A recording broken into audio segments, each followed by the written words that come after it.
विविध रंगी कार्यक्रमों की विविधा।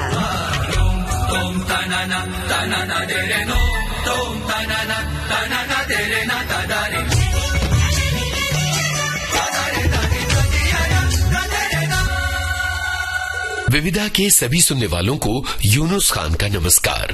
बेसन की सूंधी रोटी पर खट्टी चटनी जैसी माँ, याद आती है चौका बासन चिमटा फुकनी जैसी माँ, आधी सोई आधी जागी थकी दोपहरी जैसी माँ। या फिर कभी बादल कभी कश्ती कभी गर्दाब लगे, वो बदन जब भी सजे कोई नया ख्वाब लगे। या फिर मुंह की बात सुनी हर कोई, दिल के दर्द को जाने कौन, आवाजों के बाजारों में खामोशी पहचाने कौन। आप समझ गए होंगे कि ये जो अशार प्रोग्राम की शुरुआत में मैंने पेश किए, ये किस शायर के हैं।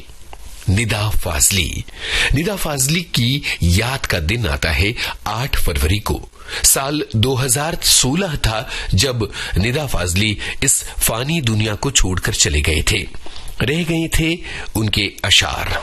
निदा फाजली कहते हैं, अपना गम लेके कहीं और न जाया जाए, घर में बिखरी हुई चीजों को सजाया जाए, और बाग में जाने के आदाब हुआ करते हैं, किसी तितली को न फूलों से उड़ाया जाए। निदा फाजली का एक दिलचस्प इंटरव्यू हमारे पास है जो हमने अपने संग्रहालय से निकाला है, खास आपके लिए निदा साहब की याद में। सुनिए। ये नाम भले ही परिचित हो ज्यादा, लेकिन मेरा अभी तक इस नाम से पूरा परिचय नहीं हो पाया है। मैं कविता के माध्यम से, मैं अपनी प्रोज के माध्यम से, अपने गीतों के माध्यम से और गजलों के जरिए से लगातार कोशिश कर रहा हूँ कि इस नाम से मेरा परिचय हो जाए। शुरू में क्या होता है कि आदमी और आदमी का नाम दोनों एक होते हैं। बहुत दिन के बाद मालूम पड़ता है कि आप अलग हैं, आपका नाम अलग है। वैसे अगर शब्दों के अर्थ से अगर नाम का परिचय हो, तो ये नाम जो था, ये मेरी अपनी एक बगावत है, जिसका जिक्र मैंने अपनी एक पुस्तक दीवारों के बीच में बहुत विस्तार से किया है। कि मेरे पिताजी ने, क्योंकि वो खुद शायर भी थे,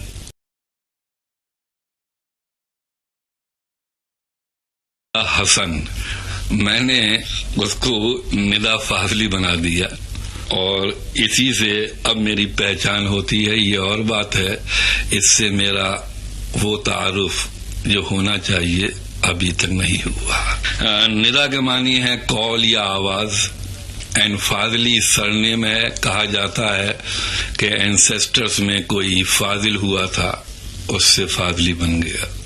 फिर मुझे कश्मीर से एक लेटर किसी लेडी डॉक्टर का आया था बहुत दिन पहले, कोई हो गए 2, 2.5, 3 साल पहले। वो खुद फाजली थी और उन्होंने मुझसे ये पूछा था कि यहाँ पर एक ऐसा कबीला है, ट्राइब है, जो फाजली के नाम से मशहूर है, क्या आपका ताल्लुक उस फाजली से है? तो मुझे वो ही लिखना पड़ा जो मैंने दीवारों के बीच में लिखा है कि मैं अपने घर से सन 60 और 65 से बाहर हूँ। मेरा घर उठाकर कराची ले जाया गया, मैं अकेला रह गया और उस खोए हुए घर की तलाश में मैं हिंदुस्तान और हिंदुस्तान के मुख्तलिफ मुल्कों में भटकता रहा। जब वो घर नहीं मिला तो जाहिर है कि फाजली का शजरा कैसे मिलता, वो भी नहीं मिला मुझे। बहरहाल अब ये नाम है मेरा, इससे मेरी पहचान होती है। जैसे एक बिहार के एक बड़े मशहूर शायर हुए हैं, शाद अजीम आबादी, उनकी एक पंक्ति है कि मैं खुद आया नहीं, लाया गया हूँ। जैसे मैंने पहले अर्ज किया कि मुझसे घर उस वक्त छीन लिया गया जब मुझे घर की बहुत जरूरत थी।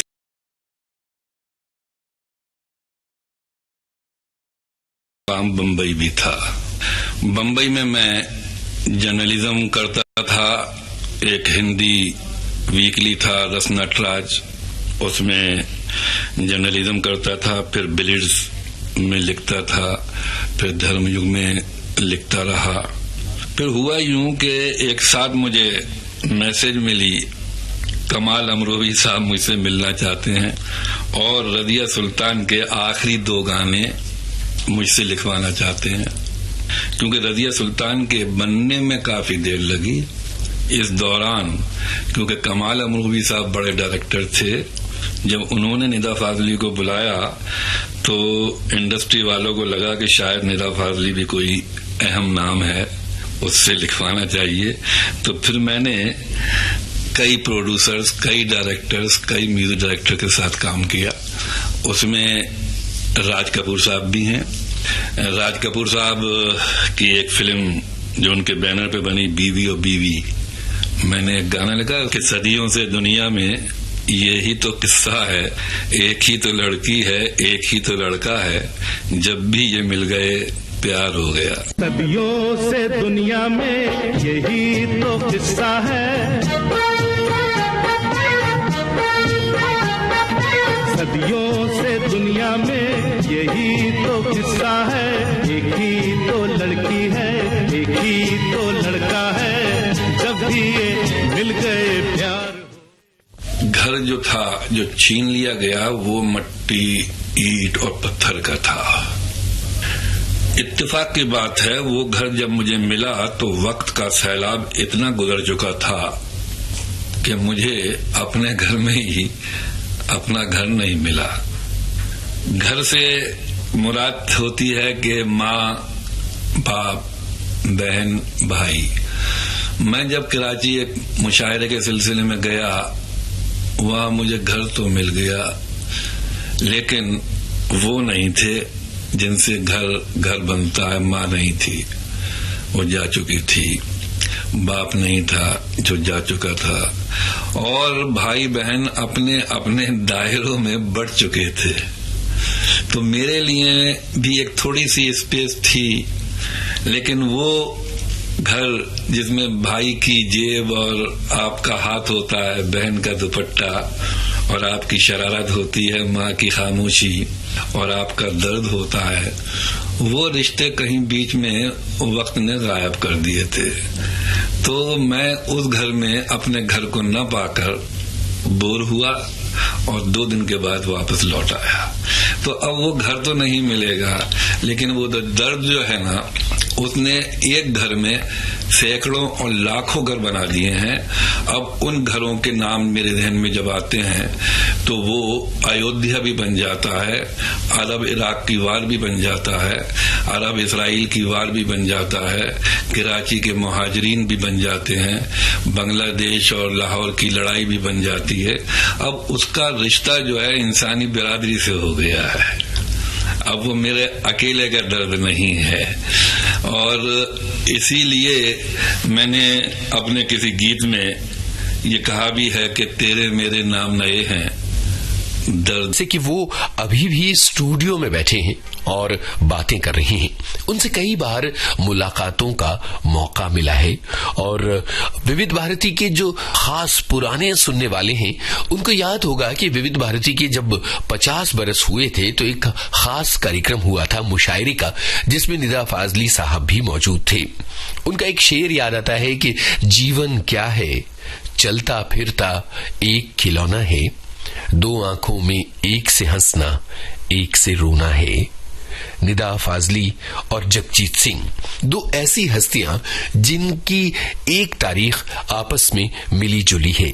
8 फरवरी निदा फाजली के इस दुनिया से विदा होने का दिन है और 8 फरवरी ही जगजीत सिंह की जन्मतिथि भी है। 8 फरवरी 1941 को जगजीत सिंह का जन्म श्री गंगानगर राजस्थान में हुआ था और आप तो जानते ही हैं कि किस तरह से वो संगीत की तालीम लेने के बाद मुंबई आए और फिर गजलों की दुनिया को उन्होंने पूरी तरह से बदल कर रख दिया। जगजीत सिंह ने निदा फाजली की कई गजलें गाई हैं, लेकिन यहां हम आपके लिए लेकर आए हैं फिल्म धूप की एक ऐसी गजल जिसमें जिंदगी का एक फलसफा भी, आवाज जो दिल में खलबली पैदा कर देती है। ये रूह को छूने वाली आवाज है। जगजीत कहीं नहीं गए, बल्कि वो अपनी आवाज के रूप में इस दुनिया में हैं और रहेंगे। कलाकार चले जाते हैं पर उनकी यादें बाकी रहती हैं। आप देखिए ना, 4 फरवरी की तारीख बड़ी महत्वपूर्ण है। ये किसी कलाकार से जुड़ी तारीख हो भी सकती है, लेकिन यहाँ 4 फरवरी का जिक्र हम कर रहे हैं फिल्म पाकीज़ा के नाम। 4 फरवरी 1972 को फिल्म पाकीज़ा रिलीज हुई थी। सलीम, तुम मुझे जहाँ भी ले जाओगे, मेरी बदनामी मुझे ढूंढ ही लेगी। मेरा ये दुश्मन आसमान कहीं खत्म नहीं होगा। तुम मुझे कहाँ छिपाने लिए जा रहे हो? वहाँ जहाँ तुम्हारा आसमान खत्म हो जाता है। सलाम अलैकुम। वालेकुम अस्सलाम। फरमाइए। मैं इनसे निकाह करने आया हूँ। जज़ाकल्लाह। हज़रात जरा इस निकाह में शरीक हो जाइए। फिल्म पाकीज़ा की शुरुआत 1955 में हुई थी। सन 1953 में कमाल अमरोही ने फिल्म दायरा बनाई थी, जो खास चल नहीं पाई थी। उसके बाद कमाल अमरोही और मीना कुमारी दक्षिण भारत की यात्रा पर थे जब इस फिल्म की कहानी कमाल साहब के जहन में आई थी। फिल्म पाकीज़ा को उन्होंने बनाना शुरू भी किया, लेकिन फिर ये फिल्म रुक गई कई कारणों से और 1969 के आसपास कमाल अमरोही ने इसे दोबारा शुरू किया और इस फिल्म को रिलीज करने का सिलसिला भी शुरू हुआ और इस तरह से थिएटर में मुंबई में 4 फरवरी 1972 को फिल्म बहुत तामझाम के साथ रिलीज हुई। ये मीना कुमारी की आखिरी फिल्म बन गई। 31 मार्च 1972 को यानी पाकीज़ा की रिलीज के कुछ ही दिनों के बाद मीना कुमारी इस दुनिया को छोड़कर चली गईं। और जब मीना कुमारी का निधन हुआ उसके बाद लोग पाकीज़ा देखने के लिए टूट पड़े। फिल्म पाकीज़ा के लिए बतौर संगीतकार चुनाव गुलाम मोहम्मद का किया गया था, लेकिन फिल्म का बनना इतना लंबा खिंच गया कि इस बीच में गुलाम मोहम्मद की सांसों का खजाना खत्म हो गया। वो इस दुनिया को छोड़कर चले गए। अब सवाल ये था कि पाकीज़ा पूरी कैसे होती। इस फिल्म के बैकग्राउंड म्यूजिक की जिम्मेदारी दी गई संगीतकार नौशाद को। यहाँ दिलचस्प बात ये कि संगीतकार गुलाम मोहम्मद बरसों बरस संगीतकार नौशाद के सहायक के रूप में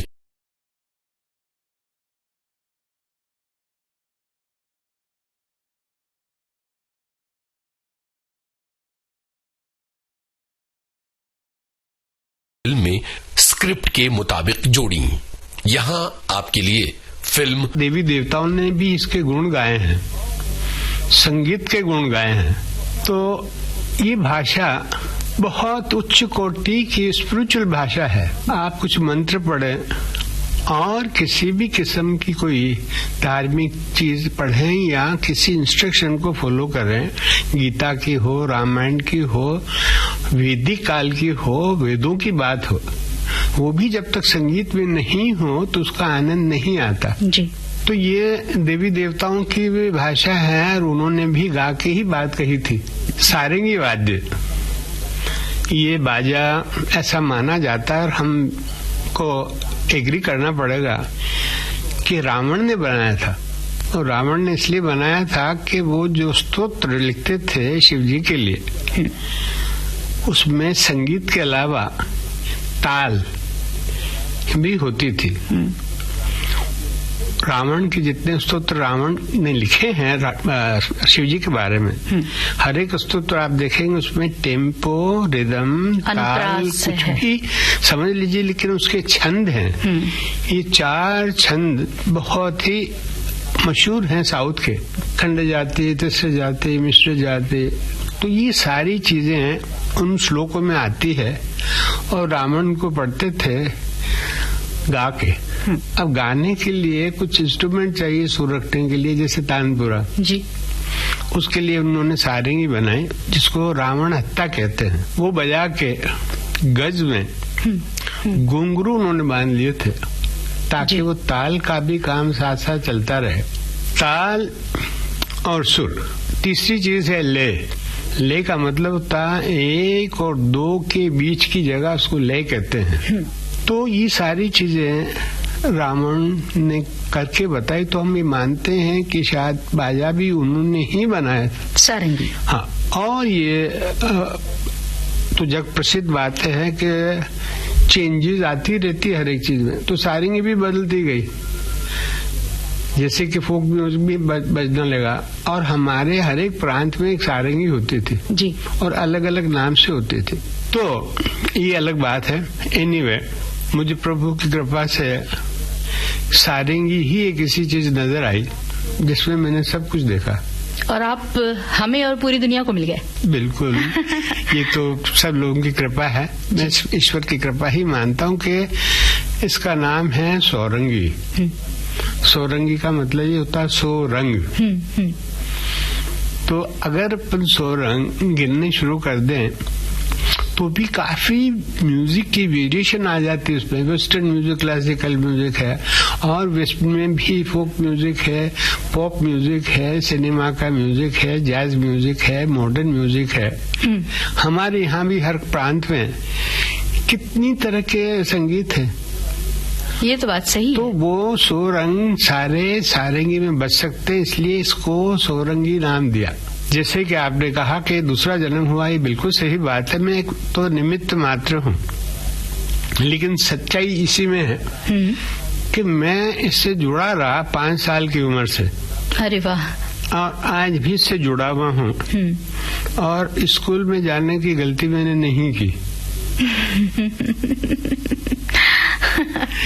तो इसलिए सारंगी से मैं वाकिफ हुआ, सारंगी से मेरा संबंध बना, इसलिए मैं अपने आप को भगवान समझता हूँ। मुझे बड़ी खुशी है कि आपने मुझे यहाँ बुलाया सारंगी की जानकारी देने के लिए, लेकिन आपके स्टूडियो में ज्यादा बात फिल्मों की होती है। क्योंकि ये विविध भारती है, कमर्शियल चैनल है और फिल्मों से ज्यादातर जुड़ा हुआ है। और हम आपसे यही जानना चाहेंगे कि आपकी जो करियर की बात जो शास्त्रीय संगीत के साथ और उसके समांतर फिल्मों के साथ भी जुड़ी रही, वो बातें आज आप हमें बताएं। मैं जरूर बताऊंगा। मैंने तो कहा ना कि ये इंटरनेशनल भाषा है, तो फिल्म का म्यूजिक भी म्यूजिक ही है ना जी, और वो म्यूजिक भी अच्छा म्यूजिक है।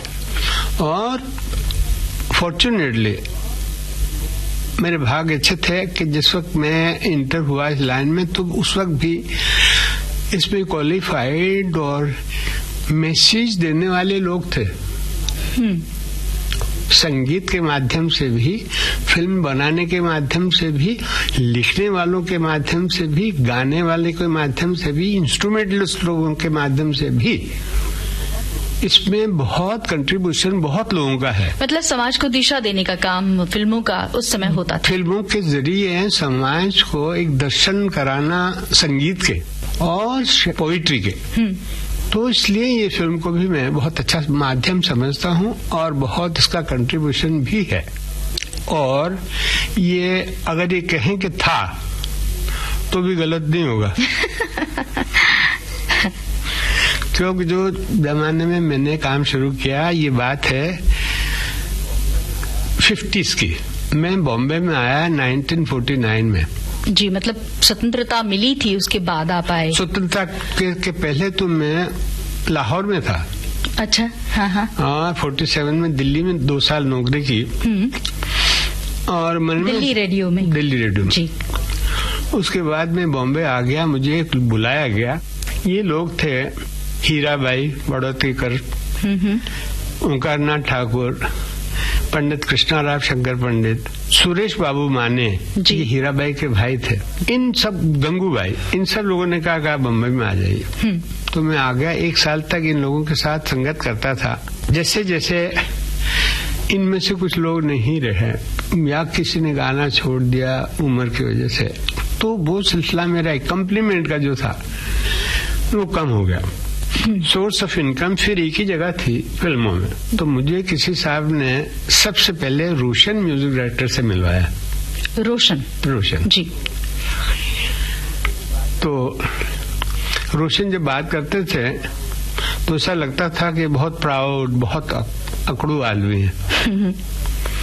तो एक साहब मुझे उनके पास लेके गए, तो उन्होंने फौरन कहा कि राम नारायण हैं, दिल्ली से आए हैं, बहुत अच्छा बजाते हैं वगैरह वगैरह।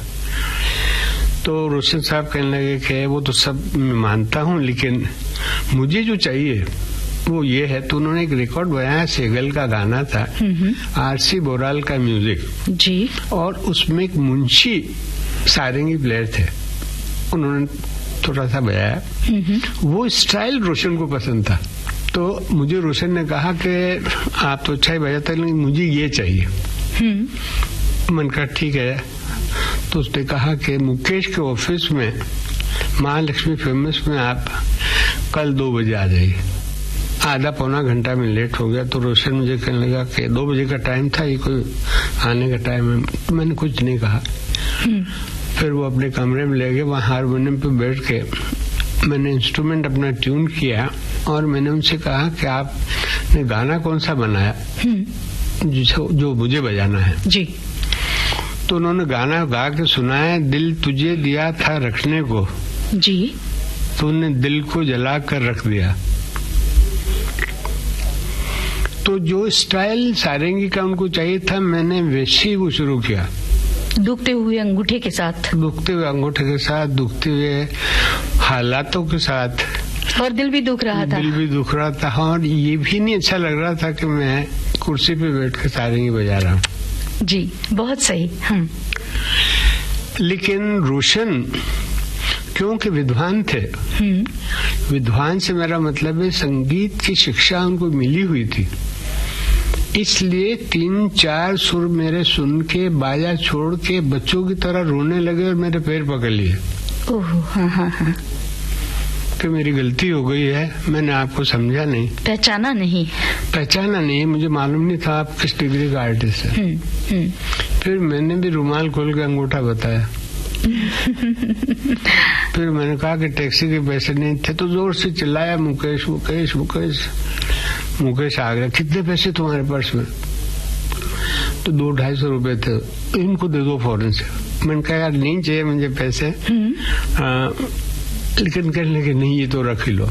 पंडित राम नारायण शास्त्रीय संगीत की दुनिया की एक बड़ी हस्ती, और आपके जहन में ये भी सवाल गूंज रहा होगा कि किन फिल्मी गानों में पंडित राम नारायण की सारंगी सुनाई देती है। अब सभी गाने तो यहां नहीं सुनवा सकते ना, लेकिन जरा फिल्म गंगा जमुना के इस गाने का अंश और गौर कीजिए, सीकली फिल्म के इस गाने का अंश और गौर। अंक में हमने पंडित राम नारायण जी से एक दिलचस्प बातचीत आपको सुनवाई और कुछ फिल्मी गीतों के अंश सुनवाए जिनमें उनका सारंगी सुनाई पड़ता है। विविधा में एक रवायत है उन फिल्मी या गैर फिल्मी हस्तियों को याद करने की जिनकी जन्म तिथि या पुण्यतिथि हाल के दिनों में पड़ती है। 6 फरवरी को होता है जाने माने लेखक और फिल्मकार ऋत्विक घटक की याद का दिन। आपको बता दें कि ऋत्विक घटक ने न केवल हिंदी की कुछ फिल्मों की कहानियां और स्क्रिप्ट लिखी, बल्कि वो बांग्ला सिनेमा के एक बहुत ही महत्वपूर्ण निर्देशक रहे हैं। सन 1952 में उन्होंने एक बहुत महत्वपूर्ण फिल्म बनाई थी, नागरिक। सन 1958 में उनकी फिल्म अजांत्रिक आई। वैसे मेघे ढाका तारा जो सन 1960 में आई थी, ऋत्विक घटक की सर्वश्रेष्ठ फिल्म मानी जाती है। पर क्या आपको पता है कि फिल्म मुसाफिर, जिसके जरिए ऋषिकेश मुखर्जी ने निर्देशन की दुनिया में अपना कदम रखा, उस फिल्म की स्क्रिप्ट ऋत्विक घटक ने लिखी थी। और बिमल रॉय की जानी मानी फिल्म मधुमती की कहानी भी ऋत्विक घटक की ही थी। तो ऋत्विक घटक को सलाम करते हैं और सुनते हैं फिल्म 1943 में बॉम्बे टॉकीज की एक फिल्म आई जिसके निर्देशक थे ज्ञान मुखर्जी, और इस फिल्म के मुख्य कलाकार थे अशोक कुमार और मुमताज शांति।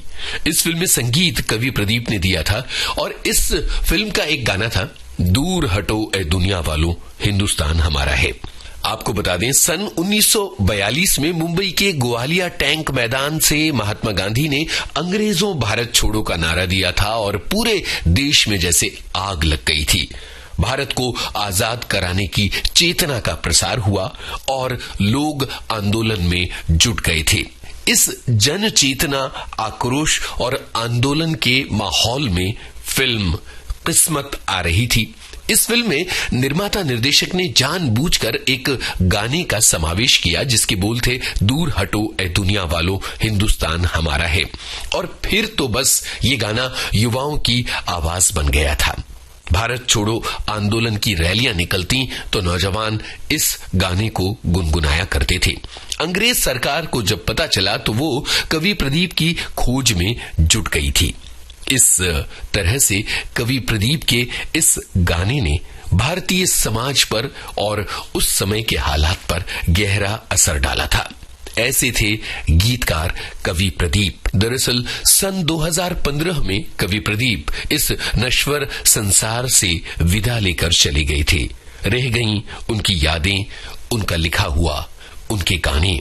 कवि प्रदीप को याद कर रही हैं उनकी बेटी मितुल प्रदीप, और ये रिकॉर्डिंग हमने हासिल की है अपने संग्रहालय से। मितुल जी, हम कवि प्रदीप को याद कर रहे हैं और ये याद कर रहे हैं कि ऐ मेरे वतन के लोगों गाने का सफर जो है वो 50 साल पूरे कर चुका है। आप इस गाने से जुड़ी कौन सी बातें हमें बताना चाहेंगी, इस गाने के बनने से जुड़ी? इस गाने के बनने के समय पे मैं तो छोटी थी, लेकिन जैसे परिवार में बातें होती रहती हैं और मेरे बापू कवि प्रदीप जी हमको बताते रहते थे कि कैसे इस गाने का उनको विचार आया, किस प्रकार से उन्होंने इस गाने को लिखा और क्या उनके मन में कैसी भावनाएं थी उस वक्त, वो सब मैं आपके साथ शेयर करना चाहती हूँ। बिल्कुल। आपको एक बात तो मैं पहले ही बता दूं कि मेरे बापू, मेरे पिता एक हमेशा से ही देश प्रेमी पैट्रियट पर्सन रहे और उनके मन में हमेशा देश के प्रति एक ऐसा प्रेम रहा कि जहां सभी चीजों से ऊपर बढ़ के अपना देश, अपना भारत। जी, तभी उन्होंने दूर हटो ए दुनिया वालों जैसा गाना लिखा। सही बात है। ये उस वक्त की बात है जब क्विट इंडिया मूवमेंट शुरू हुई थी और उसी वक्त से उन्होंने ये गाना लिखा था। और खैर ये उनकी, जैसे मैंने कहा कि उनकी हमेशा जीवन में महत्व का कोई विचार या कोई चीज रही तो देश प्रेम है। तो इसी बात को आगे बढ़ाते मैं आपको बताऊं कि जब चाइना के साथ अपनी भारत की वॉर या ये कहे कि चाइनीज एग्रेशन हुआ और तब हमारी जो स्थिति थी भारत में, एक बहुत ही इमोशनल टर्ब्यूलेंट पूरा वातावरण था, क्योंकि चाइना ने अपने को अटैक करके हमारे साथ धोखा किया था और उस धोखे के कारण हमारी जो सेना जो बहुत बहादुरी से लड़ी, लेकिन उसकी हानि भी बहुत हुई और उसमें भारत देश में एक पूरा एक सन्नाटा सा, एक मायूसी और एक ऐसी मन में दुख की भावना सभी भारतीयों में थी। उसमें नेताजी थे, जनता थी और उसमें कवि प्रदीप का हृदय हमेशा एक बात सोचता था कि हमारी हिफाजत के लिए, हमारी रक्षा के लिए जो जवान, जो हमारी सैन्य के हमारे जवान हैं, वो हमारी रक्षा करते हैं। हम घर में बैठे रहते हैं और जब वॉर पूरी हो जाती है, जब लड़ाई खत्म हो जाती है, तब हार जीत की बात होती है, लेकिन उनका क्या, उनके परिवारों का क्या, जो जवान लौट के घर नहीं गए, जो जवान हमारे लिए शहीदी प्राप्त करके वहां पर ही सो गए, उनका क्या, उनके बारे में ही सोच उनकी जो थी हमेशा मन में एक मंडराती रहती थी, मन में एक हमेशा एक दुख रहता था। और उसी टाइम पे जो चाइना वॉर के समय पे ये बात मन में उनकी बहुत ज्यादा भर के उभरी। जी जी। और जैसे मेरे बापू बता रहे थे हमको, और हमेशा जैसे बात घर में चलती रहती थी कि शहीदों के लिए कुछ लिखा जाना चाहिए, और तभी ये उनके मन में इस बात को लेकर के 2-4 लाइन ऐसे घूमती रहती थी। एक दिन माहिम नाम का जो सबब है अपने मुंबई का, वहां पर मेरे बापू जा रहे थे। अब कहाँ जा रहे थे आई एम नॉट श्योर, लेकिन वो चलते हुए जा रहे थे और तभी उनके दिमाग में, उनके मन में एक लाइन अचानक से आई और वो लाइन थी, जो शहीद हुए हैं उनकी जरा याद करो कुर्बानी। वाह। अब जैसे ही ये लाइन उनके दिमाग में कौंधी तो उनको ये लगा कि ये इमीडिएटली लिख लेना चाहिए, इसको फौरन कहीं पर उतार लेना चाहिए, क्योंकि जब तक मैं वापस लौटूंगा अपने विले पार्ले के घर तक, हो सकता है मेरे दिमाग में कुछ और बात आ जाए और मैं इस तरह का जो मेरा लाइन जो अभी मन में आ रही है, हो सकता है मैं भूल जाऊं। तो उन्होंने आसपास में देखा कि किसी के पास कोई कागज, कोई पेन, कुछ मिलेगा। और उनकी एक आदत मैं आपको ये बताऊं कि वो कवि थे, लेखक थे, फिर भी वो कभी भी कोई पैड या कागज या पेन लेके नहीं चलते थे। कोई उनके पास में पेंसिल पेन नहीं हुआ करती थी, वो उनकी एक आदत थी। तो उन्होंने पूछा आसपास में लोगों से, कोई भैया कुछ आपके पास लिखने के लिए मिलेगा? तो किसी ने कहा कि देखिए वहां पर एक पान वाले के गल्ला है, वहां दुकान है, वहां पूछ लीजिए, हो सकता है उसके पास कोई कागज पेन मिल जाए। वहां गए तो पान वाला बैठा हुआ था, बोले दादा मेरे पास कुछ नहीं है, भाई मेरे पास कुछ नहीं है, लेकिन मेरे पास सिगरेट के खाली पैकेट्स पड़े हुए हैं, क्या मैं आपको दे दूं?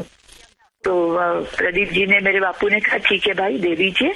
उन्होंने वो सिगरेट का पैकेट लिया, पास में खड़े हुए कोई और सज्जन थे, उनके पास से एक पेन लिया और वहीं खड़े होकर के ये लाइन उन्होंने लिख दी, जो शहीद हुए हैं उनकी जरा याद करो कुर्बानी। जी। तो ये मैं बोल सकती हूँ कि ये गीत का जन्म ऐसे हुआ। जी जी। और बाद में जब वो घर लौटे शाम को, उन्होंने इसको आगे बढ़ाया और पूरी रात, जैसे वो खुद कहते थे कि मैं पूरी रात बैठा रहा, क्योंकि एक लाइन आ गई और जो मेरे मन में विचार थे वो विचार का कोई तांता टूट न जाए, कोई उसका सिरा ना छोड़ दूं, तो इसके लिए मैं लिखता रहा और सवेरे होने तक काफी कुछ उन्होंने लिख दिया। और एक गाने का इस प्रकार से ए मेरे वतन के लोगों का उस रात को जन्म हुआ। मितुल जी, जब लता जी ने इसे दिल्ली में गाया था, जब इसकी प्रस्तुति हुई थी, पंडित नेहरू वहाँ मौजूद थे, उस समय की कोई यादें हैं? हाँ, तो ये गीत का जन्म हुआ। उसके बाद में इस गीत को दिल्ली कैसे ले जाया गया, ये भी एक कहानी है। जैसे मैंने पहले कहा कि देश में पूरा एक मायूसी का माहौल था, क्योंकि चाइना के साथ की वॉर में हमारी काफी हानि हुई थी। और जब 26 जनवरी की परेड होने वाली थी, तब भी एक प्रकार की मायूसी थी। तो उस वक्त फिल्म इंडस्ट्री, भारतीय फिल्म इंडस्ट्री ने एक कार्यक्रम वहां पर ले जाने का सोचा था। उसमें फंड रेजिंग का भी वो कार्यक्रम था, सेनाओं के लिए, अपने हमारे देश की सेनाओं के लिए। तो वो फंड रेजिंग कार्यक्रम के लिए यहाँ पर महबूब खान नाम बहुत बड़े प्रोड्यूसर थे, उन्होंने और दूसरे जो हेमंत कुमार जी थे और दिलीप कुमार थे, ऐसे सभी लोगों ने मिलकर के कार्यक्रम तय किया था जो दिल्ली में होने वाला था। सभी राइटरों से, कवियों से, लेखकों से कहा गया था कि आप अपनी रचनाएं दीजिए। कई फिल्मों में गाने आ चुके थे, ऐसे गाने और वगैरह लेके वहां पर एक ट्रूप जाने वाला था। महबूब खान साहब ने कवि प्रदीप जी से रिक्वेस्ट की, खुद आए थे घर पे उनके और कहा था कि प्रदीप जी आपकी तरफ से एक गीत जरूर होना चाहिए, आपका एक गीत वहां हम पेश करेंगे। तब ए मेरे वतन के लोगों का जैसे एक जन्म हो चुका था, लेकिन उसको संवारना बाकी था, उसको सजाना बाकी था। तो मेरे बापू कवि प्रदीप जी ने ये सोचा कि यही गीत है, शहीदों के लिए जो गीत है, यही गीत वहां पर होना चाहिए। उन्होंने श्री रामचंद्र जी जो उस जमाने के बहुत बड़े संगीतकार थे, उनके साथ बात की कि अन्ना हम लोग ये गीत वहां पर देंगे। फिर रिहर्सल शुरू हुए, उसमें लता दीदी का खास एक ये था कि भाई फीमेल वॉइस होना चाहिए, ये मेल वॉइस नहीं होगा, फीमेल वॉइस होगा। तो लता मंगेशकर जी से बात की और श्री रामचंद्र जी और लता जी और कवि प्रदीप जी, जिन्होंने इसको रिहर्स किया, रिहर्सल हुआ और बाद में ये गाना गया दिल्ली। लेकिन जब दिल्ली में ये गाना पहुंचा, उससे पहले एक सुवीनियर जो छपने वाला था, तो सुवीनियर छपने के लिए महबूब साहब ने कहा था कि 2 लाइनें हमें दीजिए, ताकि सुवीनियर में 2 लाइनें हर एक गाने की छपने वाली है। प्रदीप जी ने सोचा कि मैं अगर अभी लिख दूंगा कि जो शहीद हुए हैं उनकी जरा याद करो कुर्बानी, तो ये गाने का एक सीक्रेट, एक जो वहां पर होके जो एक आश्चर्य करने वाली जो बातें थी वो खत्म हो जाएगी। तो उन्होंने 2 लाइनें ये दी, ए मेरे वतन के लोगों तुम खूब लगा लो नारा, वाह, ये शुभ दिन है हम सबका, लहरा लो तिरंगा प्यारा। ये 2 लाइन देकर के महबूब खान साहब को दे दी और ये गाना, ये लाइनें 2 छप गई सुविनियर में। तब तक किसी को नहीं पता था कि उसके बाद में इस गीत में क्या होने वाला है। अब आई दिल्ली की वो शाम, 27 जनवरी 1963, नेशनल स्टेडियम, और उसमें बहुत सारे लोग थे, जिसमें भारत के प्रधानमंत्री जवाहरलाल जी, भारत के राष्ट्रपति राधाकृष्णन जी और कैबिनेट के बहुत सारे मिनिस्टर, जिसमें यशवंतराव चौहान जो हमारे उस वक्त डिफेंस मिनिस्टर बने थे जी, सभी लोग मौजूद थे। और पूरी फिल्म इंडस्ट्री, भारतीय फिल्म इंडस्ट्री, सिर्फ बॉम्बे की फिल्म इंडस्ट्री नहीं, भारत की film industry, Indian film industry के बहुत लोग थे, साउथ से, बंगाल से, सभी लोग। तो वहां पर दूसरे गीत हुए, सब हुए। उसके बाद में लता जी स्टेज पे आई। श्री रामचंद्र जी ने एक ऐसा माहौल खड़ा किया म्यूजिक से कि जैसे एक पूरा, जैसे देश के लिए आगे बढ़ो जवानों, ऐसा कोई गाना होगा, इस प्रकार का एक शुरू का जो म्यूजिक है वो उन्होंने ऐसा पेश किया। म्यूजिक पूरा हुआ, सन्नाटा हुआ। लोग सोच रहे थे कि हो सकता है कि ये कोई, जैसे मैंने कहा, आगे बढ़ो ऐसा कोई गाना होगा। लता जी की आवाज उस वक्त गूंजने लगी, तुम खूब लगा लो नारा, ये शुभ दिन है हम सबका, वगैरह करके आगे बढ़े। और इमीडिएटली चेंज हुआ। पर मत भूलो सीमा पर वीरों ने है प्राण गवाए, याद उन्हें भी कर लो जो लौट के घर न आए। और आप मानिए ये बात, और हमको ये बात बहुत लोगों ने कही कि जैसे ही ये मूड चेंज हुआ, पूरा वहां पर ऑडियंस था एकदम स्तब्ध होके पिन ड्रॉप साइलेंस में बैठ गया। जैसे किसी ने तो ये भी कहा कि सब लोग उठ खड़े हुए थे और सीधे जैसे अपने अंदर पहुंच गया, सभी लोगों के अंदर ये जो 2 शब्द थे, जो लौट के घर ना आए, और पूरा सन्नाटा छा गया वहां पर।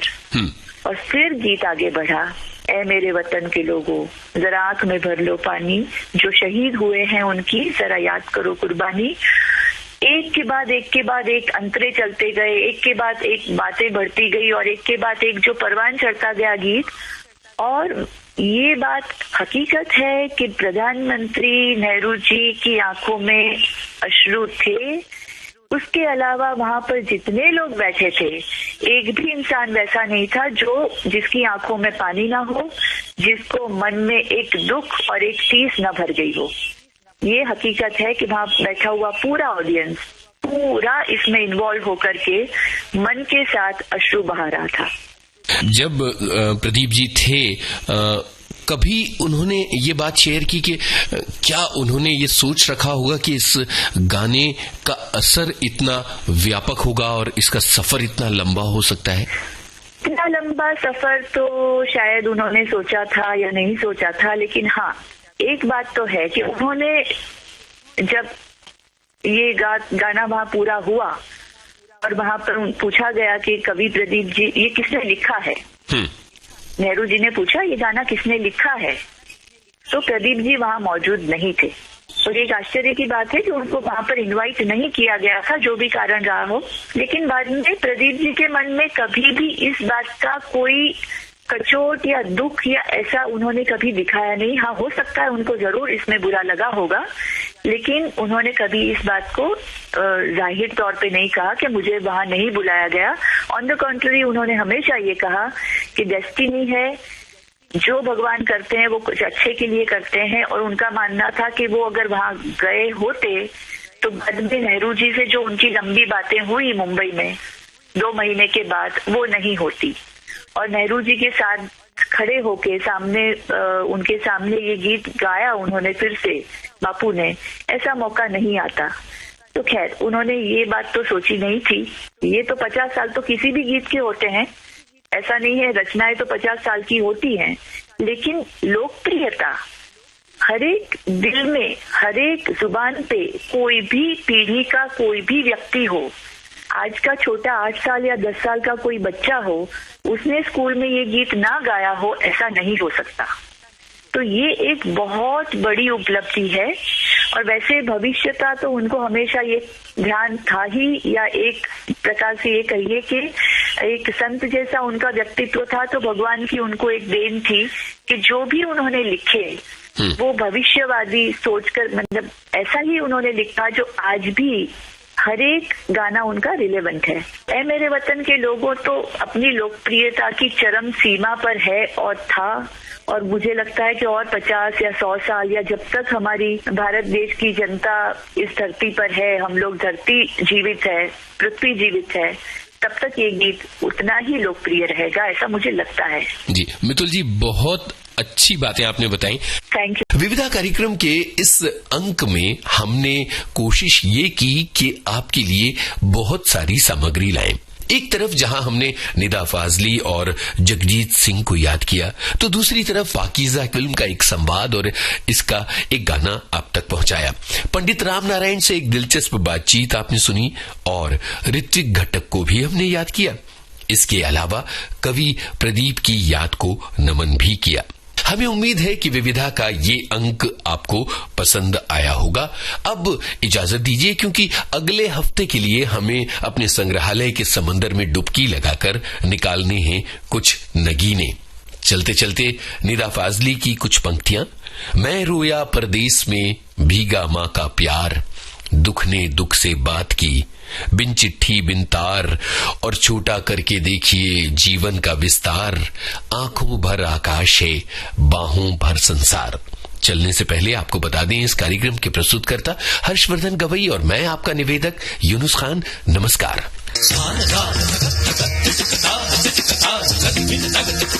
ये थी विविध भारती के विविध रंगी कार्यक्रमों की विविधा।